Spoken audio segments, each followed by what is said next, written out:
es martes de debate. Es un gusto tener por acá a Manuel Lira de Movimiento Ciudadano. Manuel, bienvenido, buenos días. Gracias, José Alberto, nuevamente. Gracias por estar por acá con nosotros. Gildardo Real del PAN, el dirigente estatal del PAN también. Qué gusto tenerte, Gildardo. No, el gusto es mío. Un saludo a todos.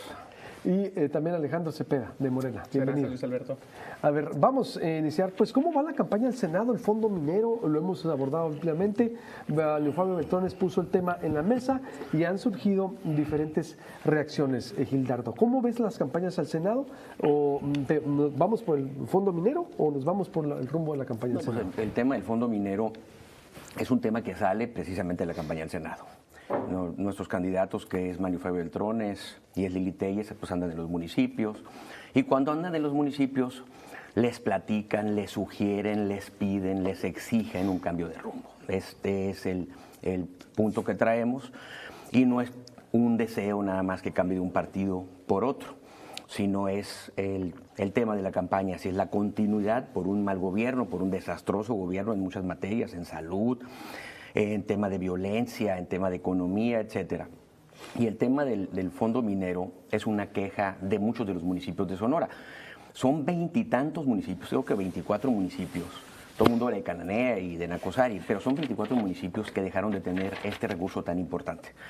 Sonora es el estado que más pierde con el retiro del fondo minero y centralizado los recursos. Estamos hablando de 4,000 millones de pesos en el país. Como resultado de este impuesto, 1,000 millones de pesos son de Sonora.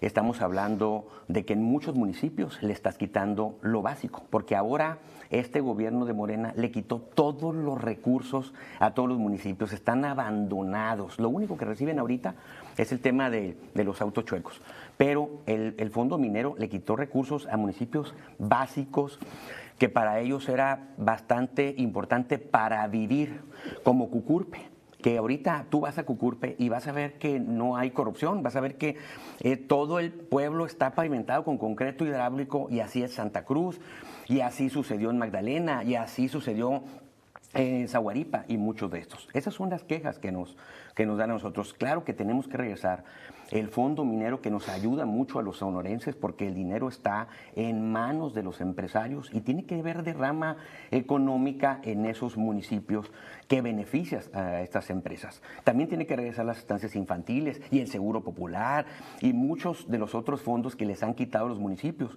como ese fondo que también le quitaron para modernización de la policía, que antes se llamaba Subsemun o Sedemun. Claro que urge un cambio, porque pues obviamente acabó con la municipalización, se fue a la centralización, acabó con un sistema federalista, no hay obra pública, y eso es lo que busca Xóchitl Gálvez y nuestros candidatos al Senado. ¿Cómo ves, Alejandro? A ver, el fondo. Yo creo que la centralización de estos recursos tiene una lógica definitivamente de combatir la corrupción. Es mucho más fácil, digamos, en temas de auditoría. Es mucho más fácil auditar un ente central, un ente único, a que estemos auditando o se esté auditando constantemente a distintos ayuntamientos, ¿no? Entonces creo que es mucho más eficiente hablando de temas de temas financieros, y creo que esta sería la lógica a partir de por qué el fondo minero actualmente se encuentra centralizado, ¿no? En temas de auditoría es mucho más fácil controlar realmente que no haya temas de corrupción en este caso. Pero está centralizado, entonces se reconoce que ahorita, por ejemplo, decirte a Jesús Oliva y Ivonne Melgar, estamos analizando, fueron 1,500 millones de pesos que sí están llegando, antes fueron 20,000 millones de pesos que no se sabe dónde quedaron, al menos la mayoría. No, es decir, ustedes, ¿sí existe o no? Para ustedes sí existe, sí existe, pero está centralizado, es lo que me quieres decir. Claro, sí existe, el fondo minero completamente existe, los recursos están llegando, pero creo que esta lógica se ha utilizado a través de todos los programas del gobierno federal, ¿no? Centralizarlo para combatir esta corrupción que se puede dar en otros entornos. Mira, si me Manuel, permites, yo creo que pueden tomarse la palabra. Sí, gracias. En ese sentido de la centralización nos ha afectado como Estado, ¿no? Efectivamente son casi 20,000 millones de pesos lo que se erogaba con el tema del fondo minero, de los cuales pues Sonora, la minería, tú sabes, es un factor muy importante en el Estado, es una actividad muy importante. El candidato de Movimiento Ciudadano, Ernesto de Lucas, ha visitado la mayoría de los municipios mineros y es una queja constante, principalmente de los alcaldes, muchos de ellos de Morena, cómo este dinero, la realidad es que se ha ido a la licuadora. se ha aplicado para los proyectos faraónicos del presidente. No está regresando ese tipo de retribuciones que eran importantísimos principalmente para los municipios de la sierra, que en muchos sentidos adolecen de falta de recursos. El que se instalen empresas de orden mundial. Hay una derrama y hay una, de alguna manera, no es solo únicamente la generación de empleos, es a través del fondo minero, que era el 7.5%, ¿no?, de lo que se implementaba o se regresaba a los municipios, pues era aplicado, ¿no? Bajo el pretexto de que había mucha corrupción, se han acabado en esta administración federal, empezando por el aeropuerto internacional, que era un proyecto ejecutivo ejemplo a nivel mundial, el tema de las guarderías, el tema de tantos programas que había y que de un plumazo se desaparecieron. Es una realidad que aparte las participaciones federales se han reducido durante el 2023 casi en un 9% al estado de Sonora. Y era un salvavidas que tenían estos municipios de lo que de ahí se erogaba precisamente para obra pública. No es una desgracia que se haya desaparecido este fondo. Ernesto de Lucas, a través de MC, pues se generó un exhorto precisamente para la defensa de este fondo y pues cosa que pues es una decisión eminentemente centralista, ¿no? Alejandro. No, yo creo que Sonora nunca, y definitivamente es un hecho, es la primera vez que tenemos esas tasas de crecimiento en el Estado. Es la primera vez que somos la frontera que está creciendo más. Entonces, no sé realmente de dónde se están basando como para decir que estamos en un problema económico cuando las tasas de crecimiento pues están en su punto más álgido que hemos tenido. Mira, Sonora, México es en esta administración, comparado con los otros 7 presidentes, es la que peor le ha ido en el tema económico, en Producto Interno Bruto, es la peor administración en temas de crecimiento. Déjame regresarme un poco al tema que ahorita comentábamos sobre la corrupción en muchos fondos, que es supuestamente corrupción porque no le acompaña al dicho, a la narrativa de Morena, para el retiro de estos fondos, no le acompaña ninguna denuncia. O sea, son dichos y esta es grilla, es política. Si alguien se comportó mal con el fondo minero y los otros fondos que tenían los ayuntamientos, el de la seguridad pública, el de las estancias infantiles, pues que se vayan a la cárcel, que los denuncien y que le caiga todo el peso de la ley. Pero con este pretexto, que es más de carácter político, le retiran fondos muy importantes a los municipios, a los policías y a las mujeres que trabajan y que tenían a los hijos en estancias infantiles y ahora los dejan en otra parte. Déjame decirte que con ese mismo pretexto de la corrupción, quitaron el tema del Seguro Popular. Y lo que sucedió con el Seguro Popular en este país es que nos quitaron cerca de 50 millones de personas. Le quitaron los servicios de salud. Lo dicen todas las investigaciones. 95 millones de personas en el año 2018 tenían acceso a un servicio de salud.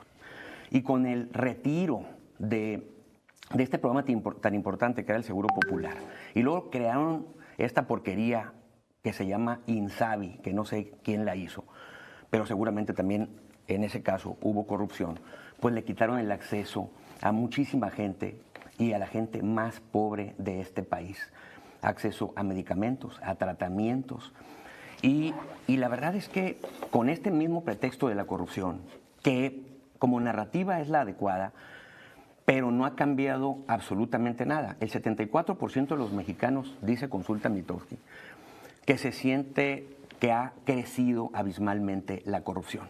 Y hay señalamientos importantes y hay observaciones importantes, sin defensa, obviamente, a los hijos del presidente, con una red de tráfico de influencias en la refinería de Dos Bocas, en el Tren Maya, con audios, con evidencias bastante públicas, y que ayer fue a poner una denuncia. Puso una denuncia directamente contra los 2 hijos del presidente y los primos de los hijos del presidente por temas de corrupción y tráfico de influencia relacionado con el Tren Maya, que gracias a Dios ayer se descarriló, pero nadie le pasó nada, pero sí puede perder la vida. Aparentemente no les interesa.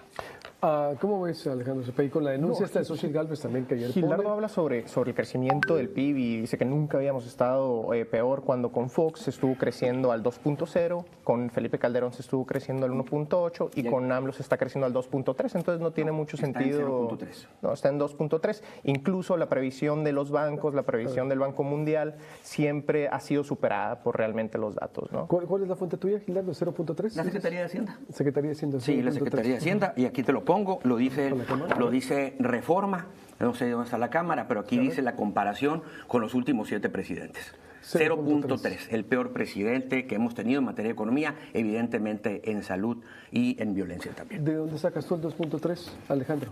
El 2.3 yo lo saco del Banco Mundial. Aquí saco Banjico y el INEGI, lo puso Reforma, en primera plana. Sí, claro, habla también de temas de corrupción. Yo quería preguntarle también a Gildardo el tema de Andorra, ¿no? El famoso caso de Andorra de Manlio Fabio Beltrones. Imagínense, la hija de Manlio Fabio Beltrones, Silvana Beltrones, tenía 26 años cuando entre el 2009 y el 2010 ingresó 10.6 millones de dólares a un país en donde tenían el secreto bancario. Posteriormente Andorra en el 2017 pues decidió que ya por reglas de la Unión Europea ya no podía tener esas reglas de secreto bancario y salió que ella a los 26 años, sin haber trabajado en el servicio público, pues había ingresado 10.6 millones de dólares. Entonces, ¿cómo una joven puede tener acceso a ese dinero? Yo no tengo información en lo específico sobre ese tema. El tema entiendo que es una situación política, de grilla y de ataque político. Entiendo que el candidato al Senado se ha estado defendiendo y hay que preguntarle a él porque yo no tengo información específica de ese tema, pero entiendo que se ha estado defendiendo. Si tuviera, me imagino, un delito, no fuera ni candidato. Manuel. Mira, a mí me gustaría centrarme, porque es un tema de los senadores, ¿no? Creo que, por supuesto, los perfiles van a ser muy importantes. Pero el Senado, de alguna manera, pues es una de los poderes en orden de importancia que genera leyes, que genera de alguna manera la autorización para puestos muy importantes, como es el fiscal, como es la presidenta o presidente de la Comisión Nacional de Derechos Humanos, y ha dejado mucho que desear en esta administración. Es importantísimo que haya un contrapeso. Cómo esta administración se ha dedicado a acabar con esos contrapesos, cómo están de alguna manera, y esto es un peligro para México que no existan estos contrapesos.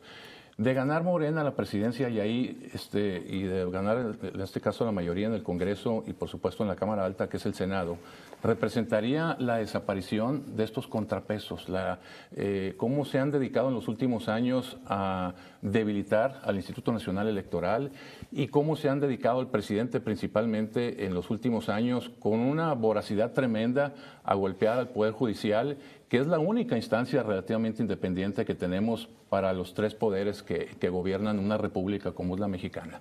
De ganar, y las propuestas que traen incluso en campaña los senadores y diputados federales, a los candidatos a las 2 cámaras, esto sería un retroceso para la política y el desarrollo de México en todos los sentidos, en todos los sentidos.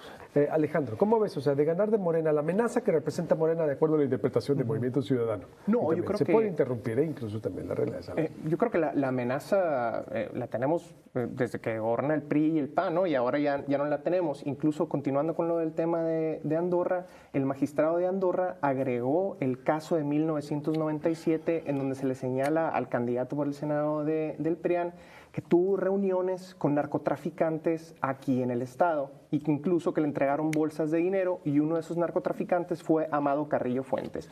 Cualquier ciudadano lo puede consultar, nomás ponga el nombre Manlio Fabio Beltrones, New York Times, y ahí pueden ver... ¿Pero eso lo agrega Andorra? Sí, exacto. ¿Lo agrega el magistrado de Andorra, para darle un poquito más de fortaleza a este dinero depositado, agregó al caso ese tema. Bueno, un tema que ya aclaró la PGR, ¿no? También, ¿no? Que lo aclaró, y el mismo Manlio también lo aclaró. Sí, claro. Es decir, pero el magistrado lo agregó. Sí, ¿lo exacto. agregó? Lo agregó al caso. Tengo que corroborar porque sería nota. Pero a ver, ¿qué opinas al respecto? No, lo que opino al respecto es que tiene que haber, como bien lo decía Manuel, los equilibrios, pero sobre todo la valentía y la defensa. Cuando nos metemos en un problema con el futuro del país, porque eso se trata esta elección, del futuro de tus hijos o la continuidad a un país, como lo desea el presidente, como fue en los años 70, de un solo hombre. En aquella frase importantísima, en aquel momento coloquial, obviamente, que no se mueve una hoja en este país de un árbol, si no lo decía el presidente. Eso es lo que desea López Obrador, que no exista una Suprema Corte de Justicia, como le está haciendo la guerrita, que no exista un INE, como le está haciendo la guerrita. Lo más importante ahorita es lograr un cambio de rumbo en este país para que genere los equilibrios. Nuestros candidatos al Senado, en lugar de andar con este tipo de grillas como las que se comentan, que evidentemente no tienen ninguna veracidad, lo más importante es estar con la ciudadanía, recoger lo que más le preocupa a la ciudadanía, que es el tema de no vivir con violencia. La gente está muy preocupada por el tránsito de las carreteras, por los retenes falsos. La otra vez comentábamos aquí y lo decía, es que es un estado y un país bastante seguro. Y yo recojo de estar en esos municipios, como lo recogen los senadores, que sí es un estado bastante seguro, es correcto, si sigues las instrucciones para no meterte en un problema. Y para eso, si me das oportunidad, hice un manual, ahora que se viene la Semana Santa, que es un manual de supervivencia en Semana Santa, en Sonora, cómo vacacionar y no morir en el intento. Es decir, o sea, sí es seguro, pero tienes que seguir las instrucciones de no transitar en las carreteras después de las 6 de la tarde, porque te puedes meter en un problema en Sonora. Procurar transportarse, o te puede confundir. Procurar transportarse no transportarse en autos de modelo reciente, o también transportarse en cualquier vehículo, es seguro, siempre y cuando no sea un automóvil que le gustan los narcotraficantes. Circular con los 4 vidrios abajo para que no te vayan a confundir los narcotraficantes. Si les hacen cambio de luces en la noche, por favor párate, porque ya nos hemos metido en muchos problemas que gente pierde la vida. Evidentemente es un estado seguro siempre y cuando sigas las instrucciones. Evidentemente, si tú no te dedicas al tema del narcotráfico, no te tienes por qué preocupar, pero si hay una balacera a 100 metros de ti, pues tienes que tirarte pecho tierra en cuanto antes. Eso es lo que tiene que suceder en ese estado, vivir con instrucciones, porque si no, corres el riesgo de perder la vida. Alejandro, a ver, ¿cómo ves? Dice, son grillas las acusaciones y también el manual para transitar. Hay un libro muy bueno de Benjamin T. Smith, es un académico inglés, que se llama La droga, la verdadera historia del narcotráfico en México, que habla de cómo fue evolucionando la inseguridad y también toda el trasiego de la droga, y habla sobre las redes de protecciones del PRI y el PAN y cómo la violencia que se está dando en el país y que se dio a través de la historia reciente se debe precisamente a que se están peleando por las redes o que se pelearon por las redes de protección del PRI y el PAN. Entonces el fortalecimiento del narcotráfico que se tiene actualmente o digamos del narco obedece precisamente a eso, que lo dejaron crecer tanto, que ahora tenemos a mega organizaciones gigantes, y la prueba es Genaro García Luna, el secretario de Seguridad del PAN. Sí, comprobado que fue narco. Manlio Fabio Beltrones también tiene una acusación igualmente. Muy probablemente también se va a comprobar que ese dinero proviene del narco. Entonces, ahí tienes el resultado. Aquí el que tiene una acusación bastante directa por New York Times es el presidente Andrés Manuel López Obrador como narcopresidente. Además, 2 organizaciones criminales de este país dijeron que le dieron dinero a representantes de él en su campaña y no ha salido a desmentirlo, no ha salido a denunciarlo, no ha ido a Estados Unidos a pedir que se desdigan de esta acusación tan seria. Evidentemente es un narcopresidente a menos que él compruebe lo contrario. Además de eso, el que dice un día sí y otro también que abracemos a los criminales, no a las víctimas de los criminales, no a los hijos de las víctimas de los asesinados, no a las víctimas de feminicidio, sino a los criminales, es el presidente López Obrador, es la 4T y es Morena. Los abrazos y no balazos no funcionaron. Les encanta hablar del pasado y del presidente anterior o del anterior, pero este es el presidente del terror. La 4T es el gobierno de los asesinatos. Va a llegar a 200,000 asesinatos, no han podido hacer nada con su política de abrazos y no balazos. No, la DEA ya desmintió a la fuente.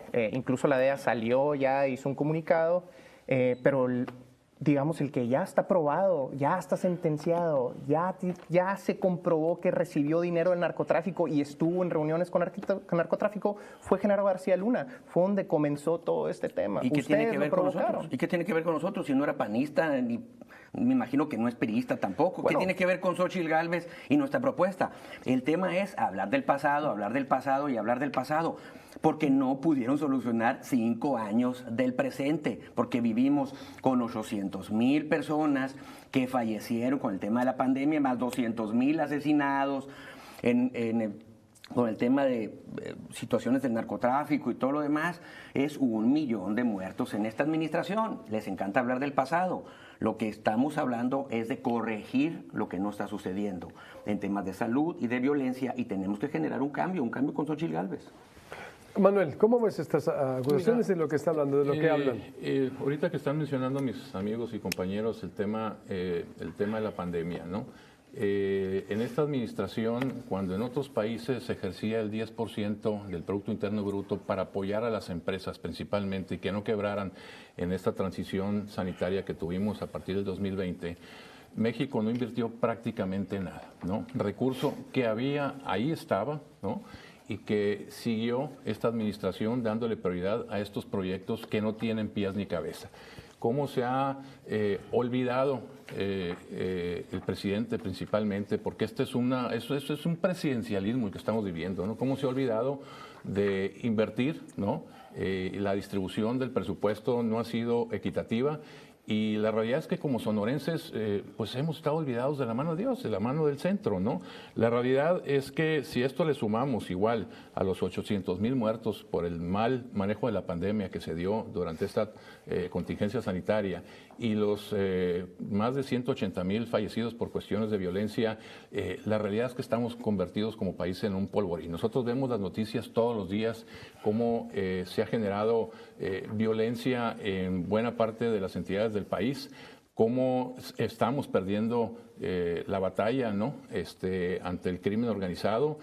Y creo que como sonorenses necesitamos blindar esa parte por el mismo desarrollo económico que se está prospectando. El tema del nearshoring y el crecimiento, yo le comento a mi compañero, se ha dado de manera orgánica. La realidad, y nosotros hemos sido muy críticos en ese sentido. Qué bueno que el gobernador vaya a otros países y promueva el Estado, pero no puede hacerlo solo, tiene que hacerse acompañar, como era antes. No estamos descubriendo el hilo negro, de un grupo de empresarios que hablen cara a cara con su contraparte de otro país, que hablen el mismo idioma y que se genere esa sinergia precisamente para la atracción de inversiones. A Sonora le hace falta mucha infraestructura. Tenemos un parque fotovoltaico que, dicho sea por Comisión Federal, únicamente se extrae el 10% de la energía que ahí se genera, porque no hay líneas de transmisión. La energía es como el agua, es como un tubo. Tú necesitas un cable grueso para sacar esa energía y poderla de alguna manera distribuir. Hay muchas cuestiones en infraestructura que todavía se tienen que invertir, y el presupuesto que se aprobó el año pasado para Sonora es de 82,000 millones de pesos. Es un presupuesto muy reducido para el potencial que tiene Estado. Yo no veo que haya una sinergia o una relación entre el gobernador, como se presume, y el gobierno central, y que tengamos beneficios en ese sentido, ¿no? ¿Qué opinas de esto, Alejandro? Que no se cristaliza lo que está señalando Movimiento Ciudadano, para ir cerrando ya. Se cristaliza tanto que las tasas de crecimiento de aquí del Estado están en su punto más alto, ¿no? Que al final de cuentas esto es lo que queremos. Pero no es labor del Estado, ¿eh? Es una labor de la iniciativa privada, de cómo se han fajado, y principalmente los empresarios locales, ni siquiera los empresarios del extranjero. Creo que el Estado es el que establece la política industrial, el Estado es el que establece la política económica, es el que establece las facilidades para que las empresas El puedan Estado crecer. ahorita Y es lo que están haciendo. hay un déficit de miles de metros cuadrados de naves industriales en Sonora y debería estar generando políticas precisamente que aportaran o abogaran o abonaran, como le digo, al tema de la construcción de más parques industriales. Estamos lejos de la infraestructura que tiene Chihuahua, lejos de la infraestructura que tiene Nuevo León, y hay mucho por hacer ahí, pero vuelvo a lo mismo, el gobierno no puede hacerlo solo y no hay una sinergia en la parte económica. A ver, ¿cómo te explicas en de un presupuesto de 82,000 millones de pesos, la Secretaría de Economía le hayan destinado para el 2024 200 millones de pesos del presupuesto? ¿Dónde está la prioridad? Prioridad que no se refleja en el presupuesto no es prioridad, ¿no? Y hablando del tema, importantísimo que diputados locales, diputados federales y diputados senadores, vean por Sonora, que tengamos de alguna manera el carácter y la voluntad y no únicamente tengamos representantes populares que se dediquen a levantar el dedo de todo lo que allí manda el Ejecutivo y cómo los congresos locales, incluyendo el de Sonora, se han convertido en oficialías de partes. Es una realidad. Disculpa pues, ¿no? que te interrumpa, pero la prioridad es aumentar las ganancias de las personas que están de pie, ¿no? Y para combatir la pobreza. Estamos en el punto más bajo en los últimos 20 años en los índices de pobreza. Para eso sirve la economía, no para beneficiar a los empresarios el solamente. gobierno no se dedica a generar empleos. Tiene que ser la iniciativa privada, eso que les quede claro. Cuando se presuma de la generación de empleos, no es por las facilidades que genera el gobierno, son crecimientos orgánicos. Nosotros traemos estadísticas muy positivas después de la pandemia, porque de alguna manera, pues obviamente las empresas se reactivaron, pero no fue por un apoyo ni una política pública que obligara a las empresas a generar mayores, digamos, empleos o que creciera el número de empleos. Eso es una realidad, pues, ¿no? Para cerrar, ya estamos cerrando. Hay un aborrecimiento por la iniciativa privada de parte del gobierno de la 4T. Son sus enemigos porque racionalizan, porque piensan, porque opinan y porque exigen. Es heroico en este gobierno ser empresario. Desde que llegó el presidente es una afrenta tras otra, una división entre empleados y dueños, entre los del norte y los del sur, entre los patrones y esto y lo otro. La aborrece la pluralidad y el pensamiento diferente. Lo ha dicho el presidente, lo que necesita él son más pobres porque son clientes cautivos, porque los manipulan y los llevan a votar porque a cambio de un apoyo van su voto. ¿A cuál es el punto aquí? Es que pensemos de que todo mundo vayamos a votar. Necesitamos unificar este país, obviamente empoderar a la clase media y sacar a mucha gente de la pobreza y que haya un sector clase mediero mucho más abundante, mucho más fuerte, mucho más generador de empleos y aprovechar estas grandes oportunidades, como lo decía Manuel ahorita, del nearshoring, que no lo estamos aprovechando evidentemente como gobierno. Miren, está muy sencillo. La elección está entre dos sopas, cambio o continuidad. Si tú estás de acuerdo en que está bien la economía, que estás seguro en tu casa, en tu colonia y en tu municipio, que sí está bien el sistema de salud, que sí están bien los empresarios, que sí tienes medicamentos, además de que te dan los apoyos, pues votas por Morena. Pero si sabes que hay una catástrofe en materia de salud, en materia de apoyo a los empresarios, a los municipios, a la descentralización y evidentemente paz para los mexicanos, lo que necesitamos es votar por Xóchitl Gálvez y por un cambio. ¿Cerramos, Alejandro? Sí, no, hablan sobre la desconfianza que hay en la economía y todo, pero no es completamente incierto. Vemos, por ejemplo, el IEPC de la Bolsa Mexicana de Valores, que básicamente mide la confianza que se tiene en el futuro de las 35 empresas más grandes de México. Este está en su punto más alto y esto representa básicamente la confianza que hay en el futuro del empresariado mexicano. Entonces, cuando nos ponemos a analizar esa perspectiva, tú te quedas, las personas están confiando que las empresas mexicanas van a salir adelante con este proyecto actual. Y ahorita que mencionas la Bolsa de Valores, en esta administración, y por último cerramos, ha habido un récord de empresas que se han salido de la Bolsa de Valores en esta administración, precisamente por la desconfianza que se está generando. Y por último, mira, yo cierro. Creo que el famoso Plan C que quiere aplicar, en este caso Morena, pues yo lo llamo el plan catástrofe, ¿no?